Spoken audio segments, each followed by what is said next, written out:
অনেকেই জানে না কাঁচা পেঁপে দিয়ে যে এত মজার মুরব্বা ঘরেই বানিয়ে নেওয়া যায়। বাজারের মুরব্বা থেকে অনেকাংশে সেরা হবে এই মুরব্বা। এটা বানানো এতটাই সহজ, জানলেই অবাক হবেন। এভাবে বানিয়ে সংরক্ষণ করতে পারেন বছর জুড়ে। মূল ভিডিওতে যাওয়ার আগে আপনি যদি আমার চ্যানেলে নতুন এসে থাকেন তাহলে আমার চ্যানেলটিকে সাবস্ক্রাইব করে পাশে থাকা বেল আইকনটি ক্লিক করে দিবেন, যাতে আমার নিত্য নতুন ভিডিও আপনি পেয়ে যান সবার আগে। আর আমার এই ভিডিওটি কে কোথা থেকে দেখছেন অবশ্যই কমেন্ট করে জানাবেন।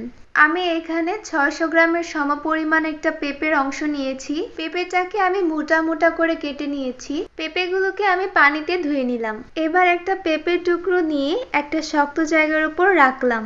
একটা কাঁটা চামচের সাহায্যে পেঁপের টুকরোটাকে এখন ভালো করে কেচে নিব। এইভাবে কাঁটা চামচ দিয়ে এই পেঁপের টুকরোটাকে আমি কেচে নিয়েছি। আর ঠিক উল্টো পাশটাও আমি এইভাবেই কেচে নিব। পুরো পেঁপের টুকরোটায় আমি খুব সুন্দরভাবে কেচে নিয়েছি।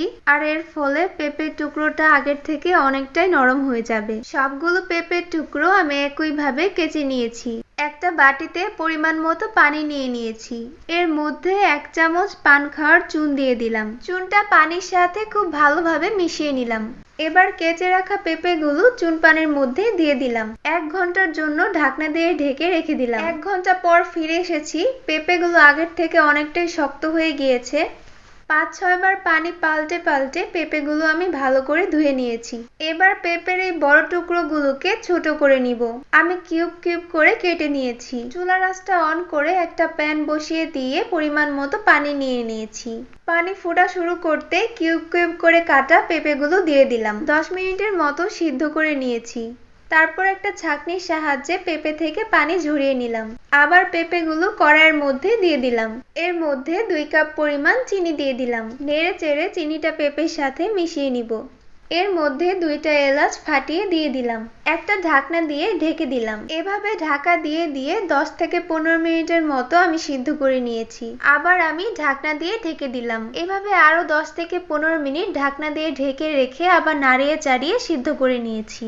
তারপর ঢাকনা খুলে কিছুক্ষণ নাড়াচাড়া করতে করতে চিনির রসটা শুকিয়ে যাবে। বেশ কিছুক্ষণ নাড়াচাড়া করার পর চিনির কোটিংটা একদম মুরব্বার সাথে মিশে গিয়েছে। তৈরি হয়ে গেল পেঁপে দিয়ে মজাদার স্বাদের মুরব্বা। কি ইউনিক, তাই না? একবার হলেও বাসায় বানিয়ে দেখবেন, পরে আমাকে কমেন্ট করে জানাবেন কেমন হয়েছিল খেতে। আশা করছি রেসিপি সবার কাছে ভালো লেগেছে। আমার এই ভিডিওটি যদি আপনার ভালো লেগে থাকে তাহলে আমার ভিডিওতে লাইক, কমেন্ট এবং শেয়ার করে দিবেন। আজ এই পর্যন্তই। দেখা হবে আবার ইনশাল্লাহ নেক্সট ভিডিওতে। আল্লাহ হাফেজ।